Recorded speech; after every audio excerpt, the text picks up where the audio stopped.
আপনাদের একটা গল্প বলি, শুনুন। এক মাদ্রাসা ছাত্র ক্লাস চলাকালীন সে মাদ্রাসা থেকে পালিয়ে গেছে।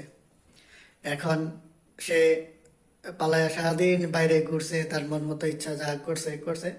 এখন সে মাদ্রাসা যখন আসবে চিন্তা করলো যে আমি তো ক্লাস ফাঁকি দিয়া চলে গেছি, এখন মাদ্রাসা গেলে তো আমার ঠেঙ্গাইব। এখন কি করা যায়? তখন ছাত্র মাদ্রাসা আইসা মানে মানে অজ্ঞান হওয়ার বান হইয়া পড়ে গেছে। এখন সবাই দৌড়ে আসছে, কিরে কি হয়েছে কি হয়েছে। এখন যখন হুজুর আসছে, ছাত্ররা আসছে, তখন সে এমন একটা ভাব করলো তারা জিনে ধরছে।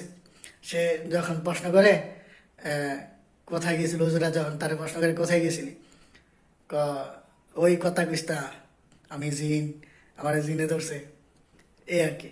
এখন মোরাল স্টোরি কি, যে আসলে শয়তান সব জায়গায় থাকলেও যে মাদ্রাসার ছাত্র এগোর মাথায় একটু বেশিই থাকে।